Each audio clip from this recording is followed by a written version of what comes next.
नमस्कार दोस्तों, स्वागत है आपका अनुपम आईएएस एकेडमी पर। अपने पिछले वीडियोस में हमने कवर किया कि कैसे अकबर बंगाल और बिहार के क्षेत्र की तरफ आगे बढ़ता है, कैसे वह चुनार के किले को जीतता है। चुनार के किले को जीतने के बाद अकबर अब यह कोशिश करता है कि वह राजपूत साम्राज्य की तरफ आगे बढ़े या राजपूतों की तरफ वह आगे बढ़े। इसी क्रम में अकबर चित्तौड़ पर आक्रमण करता है और चित्तौड़ को जीतने की कोशिश करता है। आज की इस वीडियो में हम समझेंगे कि अकबर से पहले चित्तौड़ का जो इतिहास है वह इतिहास क्या है, किस प्रकार से चित्तौड़ डेवलप हुआ, चित्तौड़ पे कौन से प्रमुख प्रशासक हुए, कैसे चित्तौड़ एक प्रमुख क्षेत्र बना राजपूताना में, और अंत में हम समझेंगे चित्तौड़ की एक ऐसी पर्सनैलिटी के बारे में जिसे पन्ना धायमा कहा जाता है और जो चित्तौड़ के इतिहास में कभी नहीं भुलाई जा सकती है। तो मैं अनुपम तिवारी स्वागत करता हूँ आपका अपने इस यूट्यूब चैनल पर। आइए देखें चित्तौड़ के इतिहास को और यह समझे कि अकबर के आक्रमण से पहले चित्तौड़ का इतिहास क्या था। हम जब प्रारंभिक भारत के इतिहास में देखते हैं तो चित्तौड़ का जो मूल नाम है वह हमको चित्रकूट मिलता है। यह मौर्य वंश के अधीन था, फिर धीरे धीरे यह गुप्तों के अधीन आया।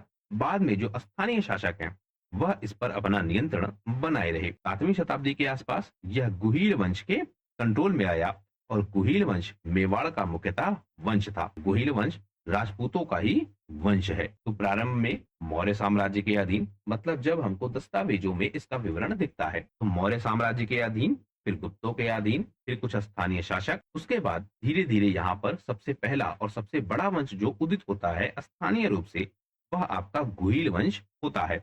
इसी गुहिल वंश में हमको 8वीं शताब्दी में बप्पा रावल मिलते हैं। बप्पा रावल जो कि राजपूतों में एक बहुत बड़े योद्धा थे और बहुत ही शक्तिशाली योद्धा थे, यह हमको इसी गुहिल वंश से मिलते हैं। यानी जो चित्तौड़ का इतिहास है वह प्राचीन काल से ही बहुत सशक्त है, बहुत शक्तिशाली है और बहुत ही विरासत से भरा हुआ है। बप्पा रावल बहुत फेमस थे। बप्पा रावल मेवाड़ और चित्तौड़ के संस्थापक माने जाते हैं। इन्होंने ही चित्तौड़ को अपनी राजधानी बनाया था। धीरे धीरे बप्पा रावल का साम्राज्य समाप्त हुआ और अलग अलग स्थानीय प्रशासक आते गए। 1303 ईस्वी के आसपास हम देखते हैं कि यही वह चित्तौड़ का किला होता है जिस पर अलाउद्दीन खिलजी हमला करता है। इस समय चित्तौड़ में राणा रतन सिंह का साम्राज्य होता है और अलाउद्दीन चित्तौड़ पर हमला करता है। हमने अपने पिछले वीडियोस में कवर किया है कि जो आपका चित्तौड़ है वह गुजरात जाने के मार्ग पर पड़ता था और जब अलाउद्दीन खिलजी ने गुजरात पर आक्रमण किया था तो वह चित्तौड़ से चाहता था कि वह अलाउद्दीन खिलजी को मार्ग दे जिससे वह गुजरात पर आसानी के साथ आक्रमण कर सके। लेकिन चित्तौड़ ने रास्ता देने से मना कर दिया था और अलाउद्दीन खिलजी से कर की मांग की थी। जब अलाउद्दीन खिलजी ने गुजरात को जीत लिया तो अब उसको चित्तौड़ जीतना था, क्योंकि एक तो चित्तौड़ ने उसको रास्ता नहीं दिया था, उससे कर वसूलने की कोशिश की थी। यह अलाउद्दीन खिलजी के लिए अपमान था। दूसरा सबसे बड़ी बात, जो चित्तौड़ की इंपॉर्टेंस है वह बहुत ज्यादा थी। यानी अगर अलाउद्दीन खिलजी को गुजरात पर अपना नियंत्रण बनाए रखना था, गुजरात का मतलब भी आप ध्यान रखिएगा जो इसका बंदरगाह का क्षेत्र है, और बंदरगाह से आप ध्यान रखिएगा व्यापारिक कर जो इन बंदरगाहों से होने वाले व्यापार से वसूला जाता था। तो अलाउद्दीन खिलजी अब यह चाहता है कि वह चित्तौड़ पर अधिकार करे, क्योंकि गुजरात पर अगर अपना अधिकार बनाए रखना है, दक्षिण की तरफ विस्तार करना है, इन सारे कारणों से अलाउद्दीन खिलजी चित्तौड़ पर आक्रमण करता है। हालांकि जो मलिक मोहम्मद जायसी की किताब है पद्मावत, वह बताती है कि पद्मावती की वजह से भी यह आक्रमण किया गया था, लेकिन वह किताबों में ही ज्यादा चर्चित है। इतिहास की पुस्तकों में बहुत ज्यादा उसकी वैलिडिटी नहीं दिखती है। मूल कारण जो दिखता है वह यह दिखता है कि चित्तौड़ राजनीतिक रूप से बहुत ज्यादा इंपॉर्टेंट था। चित्तौड़ ने कर वसूलने की कोशिश की थी अलाउद्दीन खिलजी से, उसको मार्ग नहीं दिया था और चित्तौड़ पर अधिकार करने के बाद ही वह गुजरात के क्षेत्र में और दक्षिण भारत के क्षेत्र में अपना अधिकार बनाए रख सकता था। इस वजह से चित्तौड़ पर आक्रमण किया गया और यहाँ पर रतन सिंह को धोखे से मारा गया। रतन सिंह युद्ध में वीर गति को प्राप्त हुए और कुछ समय के लिए जो चित्तौड़ का किला है वह खिलजियों के अधीन आ गया। लेकिन फिर राणा हम्मीर उभरते हैं और 14वीं शताब्दी में चित्तौड़ को फिर से अपने कंट्रोल में ले लेते हैं। यानी चित्तौड़ फिर से राजपूतों के कंट्रोल में चला जाता है। यहीं पर गुहिल वंश की स्थापना होती है और चित्तौड़ को गुहिल वंश की राजधानी के रूप में डेवलप किया जाता है। धीरे धीरे चित्तौड़ में और सारे प्रशासक आते हैं जिनमें राणा कुंभा बहुत ज्यादा फेमस है। 15वीं शताब्दी में राणा कुंभा चित्तौड़ को और फेमस बनाते हैं। यहाँ पर कीर्ति स्तंभ, विजय स्तंभ, स्थापत्य कला, संगीत कला, इन सब का विकास होता है और चित्तौड़ सांस्कृतिक रूप से भी बहुत ज्यादा इंपॉर्टेंट हो जाता है। इसके बाद राणा सांगा के समय चित्तौड़ अपनी वीरता के लिए फेमस होता है। यानी 16वीं शताब्दी में चित्तौड़ अपनी वीरता के लिए भी फेमस होता है और राणा सांगा इसको लीड करते हैं। राणा सांगा चित्तौड़ का प्रभाव दिल्ली तक फैलाने का प्रयास करते हैं, लेकिन 1527 में खानवा का युद्ध होता है, जिसमें राणा सांगा युद्ध में घायल हो जाते हैं और बाद में उनकी मृत्यु हो जाती है। तो इस तरह हम देखते हैं एक फेमस नाम मिलता है हमको पप्पा रावल का। कुछ समय के लिए हम देखते हैं कि यहाँ पर खिलजियों का अधिकार होता है। उसके बाद हम देखते हैं राणा हम्मीर के समय यह फिर से डेवलप होता है, प्रशासनिक रूप से मजबूत होता है। राणा कुंभा के समय यह सांस्कृतिक रूप से खूब मजबूत होता है और राणा सांगा के समय यह शक्ति के केंद्र के रूप में विकसित होता है। 1527 में राणा सांगा खानवा के युद्ध में घायल हो जाते हैं और बाद में उनकी हत्या कर दी जाती है। चित्तौड़ के किले की अगर आप जो भौगोलिक स्थिति है उसको समझे तो आप देखेंगे कि यह खाइयों से घिरा है। उसके बाद चारदीवारी बनाई गई है। उसके बाद नाले का प्रबंध है, यानी सुरक्षा का अच्छा खासा प्रबंध है चित्तौड़ के किले में। और यहाँ की जो सांस्कृतिक विरासत है वह भी हमको डेवलप हुई दिखती है, यानी चित्तौड़ सांस्कृतिक रूप से भी बहुत ज्यादा इम्पोर्टेंट था। अब यहाँ पर आप ध्यान रखेंगे, एक आपका है मेवाड़ साम्राज्य। इस मेवाड़ साम्राज्य के अंतर्गत कई सारे किले हैं। उन किलों में एक किला है चित्तौड़ का किला। तो आप कंफ्यूज मत हो, जब हम बात करें चित्तौड़ के किले को किसने जीता तो उसको आप यह समझे कि मेवाड़ यहाँ पर पराजित हो रहा है। यह केवल एक किला है और मेवाड़ पूरा साम्राज्य है। लेकिन चित्तौड़ का किला भी अपने आप में बहुत ज्यादा इंपॉर्टेंट है। इसकी विशेषताओं में अगर हम देखें तो यह बेड़ास नदी के किनारे पर स्थित है और यह लगभग 13 किलोमीटर की रेडियस में फैला हुआ है। इसमें 7 प्रवेश द्वार हैं। अब यह प्रवेश द्वार बहुत इंपॉर्टेंट है क्योंकि जब आक्रमण होंगे यह प्रवेश द्वार वहां चर्चा में आएंगे और समझा जाएगा कि कैसे इन प्रवेश द्वारों का महत्व हमको दिखेगा उन आक्रमणों के समय और कैसे इनको उपयोग में लाया जाएगा। इन प्रवेश द्वारों को कहते थे पोल। तो 7 पोल है, यानी 7 प्रवेश द्वार हैं। एक आपका पदन पोल, एक आपका भैरव पोल, एक आपका हनुमान पोल, एक गणेश पोल, राम पोल, लक्ष्मण पोल और जोरला पोल। यह 7 प्रवेश द्वार हैं। यह जो आपके प्रवेश द्वार हैं यह आपस में घुमावदार होते थे, सकरे होते थे और एक दूसरे से कनेक्टेड होते थे। यानी जो शत्रु है उस शत्रु को इन प्रवेश द्वारों के माध्यम से उलझाया जा सकता था। किसी एक प्रवेश द्वार से वह एंटर होता है तो दूसरे प्रवेश द्वार से जो राजा की सेना है वह इसको उलझा सकती है, क्योंकि 7 प्रवेश द्वार है और सकरे मार्ग है, आपस में उलझे हुए हैं, घुमावदार है, तो शत्रु को यहाँ कंफ्यूज करके पराजित किया जा सकता है। अब आप इसको ऐसे भी समझिए, एक पूरा बड़ा क्षेत्र है और यह बड़ा क्षेत्र पहाड़ी पर स्थित है। फिर इसके चारों तरफ जल संरचनाएं बनाई गई है, यानी पानी बनाया गया है। आप कह सकते हैं नहर जैसा। इसको पार करना कठिन है। उसके बाद किले की दीवारें हैं और यह किले की दीवारें कैसी हैं? 7 प्रवेश द्वारों के माध्यम से, यानी 7 प्रवेश द्वार हैं। इसके साथ साथ यह 7 प्रवेश द्वार घुमावदार हैं, आपस में मिले हुए हैं और काफी सकरे हैं, यानी यहाँ पर भी शत्रु को फंसाया जा सकता है। उसके बाद बीच में क्या है? आपका किला है। तो इसलिए आप समझेंगे कि यह किला कितने स्ट्रक्चर वे में, कितने वैज्ञानिक तरीके से बनाया गया था कि इस किले को जीत पाना काफी कठिन था। अकबर भी बाद में इस बात को समझता है कि अगर उसको राजपूताना में कंट्रोल स्टेब्लिश करना है तो बिना इस किले को जीते वह अपना कंट्रोल स्टेब्लिश नहीं कर सकता है। इस किले की 3 तरफ विशाल खाइयां थी जो इसको सुरक्षा का केंद्र बनाती थी। यहाँ पर कुछ प्रमुख संरचनाएं हैं जिनके विषय में आपसे पूछा जा सकता है। जैसे हमने बात की विजय स्तंभ की, विजय स्तंभ हमको मिलता है चित्तौड़ के किले में, जिसको राणा कुंभा ने बनवाया था। यह 122 फीट ऊंचा स्तंभ है जिसको मालवा के खिलाफ जब राणा कुंभा ने विजय प्राप्त की थी, यानी मालवा का जो सुल्तान है महमूद खिलजी, उसको जब हराया था तब इसको बनवाया गया था। तो विजय स्तंभ कहाँ है? राजस्थान में। राजस्थान में कहाँ? चित्तौड़ के किले में। किसने बनवाया? राणा कुंभा ने। कब बनवाया? 1440 ईस्वी में। क्यों बनवाया? क्योंकि मालवा का जो सुल्तान है महमूद खिलजी, उसको हराया था। इसके बाद है आपका कीर्ति स्तंभ। इसको बनवाया था जैन व्यापारी जीजा भोज ने। यह जैन तीर्थंकर ऋषभ देव को समर्पित है।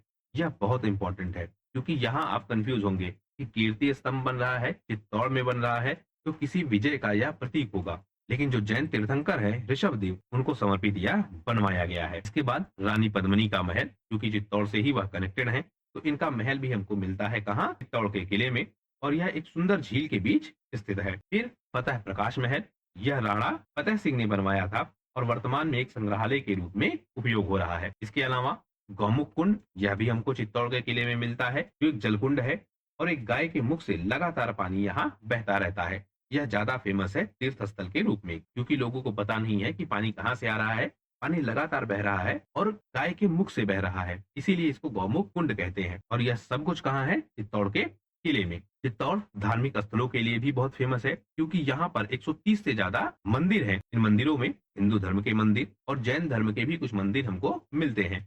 यानी चित्तौड़ में एक चीज हम और देखते हैं, जो धार्मिक सहिष्णुता की नीति है वह भी हमको चित्तौड़ में दिखती है, क्योंकि यहाँ प्रमुखता हिंदू मंदिर है, लेकिन जैन मंदिर भी हमको दिखते हैं। जैसे आपका कीर्ति स्तंभ, इन मंदिरों में हम पाते हैं। काली मंदिर बहुत फेमस है, मीराबाई का मंदिर बहुत फेमस है, शिव और विष्णु के मंदिर भी बहुत फेमस है। जो आपके मीराबाई है कृष्ण भक्ति शाखा से कनेक्टेड, वह भी यहीं से हमको दिखती हैं। यहाँ पर हमको जौहर स्थल भी मिलते हैं। अब यहाँ पर जो जौहर होंगे वह अलग अलग समय काल में होंगे। 3 मुख्यतः जौहर स्थल हमको मिलते हैं। कहाँ पर? चित्तौड़ के किले में। पहला 1303 में जब रानी पद्मिनी ने जौहर किया था, जब अलाउद्दीन खिलजी ने आक्रमण किया था उस समय। दूसरा 1535 में रानी कर्मवती ने जौहर किया था, जब बहादुर शाह ने हमला किया था। यहाँ पर इनको रानी कर्णावती के नाम से भी जानते हैं, तो इन्होंने जौहर किया था 1535 में। फिर 1568 में जब अकबर ने आक्रमण किया था चित्तौड़ पर, तो वहां पर भी रानियों ने जौहर किया था। तो 3 ऐतिहासिक जौहर स्थल है। कहाँ? चित्तौड़ के किले में, पद्मिनी का, कर्णावती का और अकबर के समय। इसके साथ साथ जो चित्तौड़ का किला है वह विश्व धरोहर स्थल के रूप में भी शामिल किया गया है। 2013 में यूनेस्को ने चित्तौड़ दुर्ग को विश्व धरोहर स्थल घोषित किया है। तो चित्तौड़ में यह प्रमुख संरचनाएं हैं जो आपसे परीक्षाओं में पूछी जा सकती हैं। इसके बाद हम देखते हैं इतिहास के क्रम में राणा सांगा के समय जो आपका चित्तौड़ है, यानी 1509 से लेकर 1528 तक जब राणा सांगा का शासन है चित्तौड़ के क्षेत्र में, तो चित्तौड़ शक्ति का केंद्र बनता है। राणा सांगा है कौन? यह राणा कुंभा के वंशज है, जिसके समय भी चित्तौड़ काफी ज्यादा फेमस हुआ था। इन्होंने चित्तौड़ को काफी ज्यादा मजबूत बनाया, चित्तौड़ काफी ज्यादा शक्तिशाली हो गया। धीरे धीरे राणा सांगा ने यह कोशिश की कि जो आपके राजपूत है इनको एक किया जाए, उनका एक यूनियन बनाया जाए, क्योंकि जो बाहरी आक्रमण है वह आक्रमण लगातार हो रहे थे और राणा सांगा यह कोशिश कर रहे थे कि राजपूत आपस में मिल जाएं और मिलकर इन आक्रमणों से अपने क्षेत्रों की या फिर उस समय के भारत की सुरक्षा कर सके। यहाँ पर आपको एक विरोधाभास भी मिलेगा। विरोधाभास कैसा? बार बार यह आरोप लगाया जाता है कि राजपूतों में एकता नहीं थी, राजपूत एक होकर नहीं लड़ रहे थे, इसलिए बाहर के आक्रमणकारी सफल हुए। लेकिन यहाँ आपको 2-3 चीजें समझनी होंगी। एक, पहली चीज यह, राजपूतों ने संघ बनाया था, राजपूत एक होकर आपस में एकजुट हुए और विरोधियों के खिलाफ लड़े थे। इनके लड़ने का तरीका अलग अलग था, उसे हम डिटेल से समझ सकते हैं। जैसे यह अपने अपने क्षेत्रों में सक्रिय रहते थे, जब जरूरत होती थी समझौते भी करते थे, लेकिन इनका जो अंतिम लक्ष्य था कि जो इनका विरोधी है उसको किसी तरीके से पराजित करना, वह हमको दिखता है। दूसरा, इनके लड़ने की जो पद्धति है वह पद्धति हमको अलग दिखती है।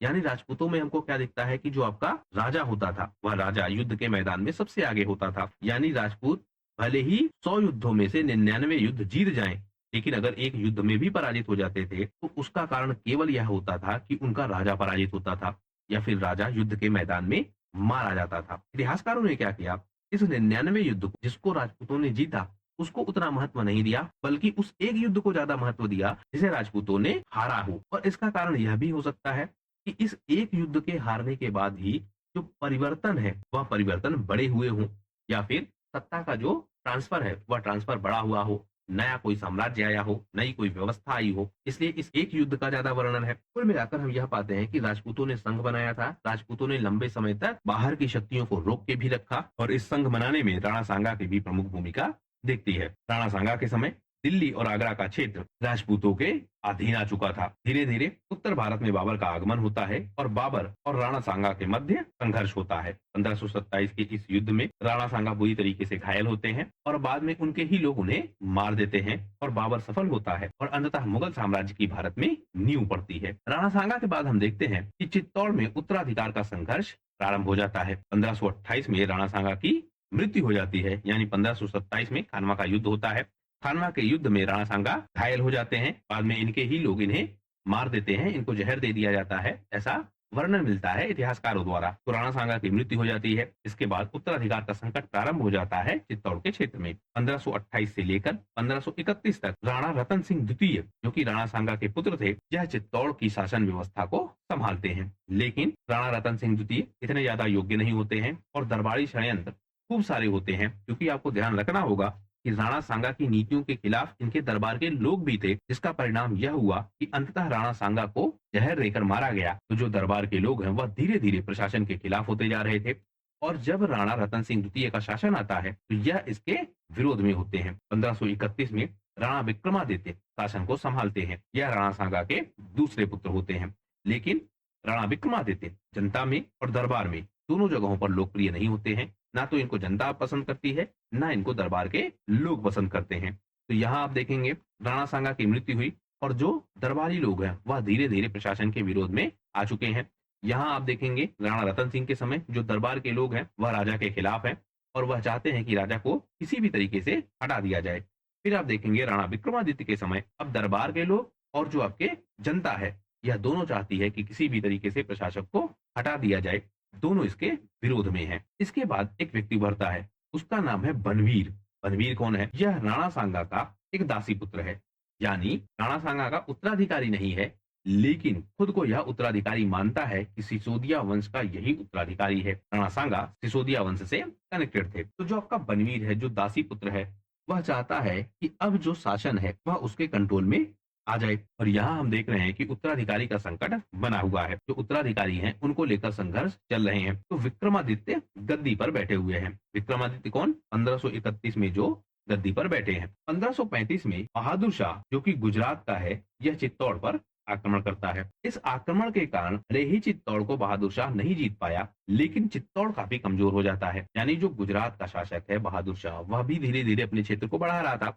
उसको भी इस समय यह लग रहा था कि चित्तौड़ शायद कमजोर अवस्था में है। वह हमला करता है, जीत तो नहीं पाता है, लेकिन चित्तौड़ जो है वह राजनीतिक रूप से और सैन्य रूप से कमजोर हो जाता है। इसका फायदा उठाता है बनवीर। बनवीर क्या करता है? राणा विक्रमादित्य की हत्या कर देता है और खुद को मेवाड़ का शासक घोषित कर देता है। यह घटना लगभग 1536 की है। तो अब जो आपका बनवीर है, जो खुद को बताता है कि वह राणा सांगा का पुत्र है, वह अधिकार कर लेता है राणा विक्रमादित्य की हत्या के बाद चित्तौड़ के किले पर। अब एक उत्तराधिकारी और है, राणा सांगा का ही एक और पुत्र राणा उदय सिंह। लेकिन राणा उदय सिंह की आयु अभी बहुत कम होती है और जो आपका बनवीर है वह यह कोशिश करता है कि राणा उदय सिंह की हत्या कर दी जाए और पूरा जो अधिकार क्षेत्र है वह अपना स्टेब्लिश किया जाए, क्योंकि अभी एक दावेदार और है जो उत्तराधिकार का दावा कर सकता है। और जो आपका बनवीर है, यह क्योंकि एक दासी पुत्र है, इसलिए इसको जो सिसोदिया वंश के लोग हैं वह भी नहीं स्वीकारते हैं कि इनका प्रशासक हो। तो बनवीर के खिलाफ बहुत सारे लोग हैं,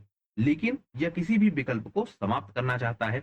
इसलिए जो आपके उदय सिंह है, उदय सिंह को यह मारने की कोशिश करता है। और यहीं पर भूमिका आती है पन्नाधाय माँ की। जब बनवीर आपका प्रशासक बनता है और उसको यह पता लगता है कि एक और उत्तराधिकारी अभी जीवित है, उदय सिंह, तो उसकी कोशिश यह होती है कि उदय सिंह को मार दे और जितने भी उत्तराधिकारी हैं वह सब समाप्त हो जाएंगे और वह केवल और केवल इकलौता उत्तराधिकारी होगा और जो प्रशासन के लोग हैं वह उसके समर्थन में आ जाएंगे। इसी क्रम में वह उदय सिंह की हत्या करने की कोशिश करता है। पन्ना धायमा कौन है? यह उदय सिंह की पालक माता है, यानी उदय सिंह का जो पालन पोषण है वह पन्ना धायमा कर रही थी। पन्ना धायमा क्या करती है? उनको यह पता लगता है कि बनवीर उदय सिंह को जरूर मार देगा और अगर उदय सिंह मर गए तो जो सिसोदिया वंश है वह पूरी तरीके से समाप्त हो जाएगा। पन्ना धायमा एक बहुत कठोर निर्णय लेती हैं, क्योंकि जो आपके उदय सिंह हैं उनकी आयु बहुत कम है। तो पन्ना धायमा क्या करती हैं? अपने पुत्र चंदन को उदय सिंह की जगह बिस्तर पर सुला देती हैं। यानी जब आपका बनवीर आता है वह पूछता है पन्ना धायमा से कि उदय सिंह कहाँ है। पन्ना धायमा कुछ समय तक निवेदन करती है, लेकिन उनको पता था कि बनवीर मानेगा नहीं, तो उससे पहले ही उदय सिंह की जगह वह अपने पुत्र को बिस्तर पर सुला चुकी होती है। लेकिन वह फिर भी निवेदन करती है कि किसी तरीके से वह माने या फिर कम से कम उसको शक ना हो, क्योंकि वह तो यह जानती थी कि बनवीर मारेगा जरूर। बनवीर मानता नहीं है और उस बालक की हत्या कर देता है। वास्तव में वह बालक कौन होता है? चंदन। लेकिन बनवीर को लगता है कि उसने उदय सिंह को मार दिया है और अब सिसोदिया वंश समाप्त हो चुका है। पन्ना धायमा रातों रात एक टोकरी में छिपाकर उदय सिंह को महल से बाहर कुंभलगढ़ भेज देती हैं।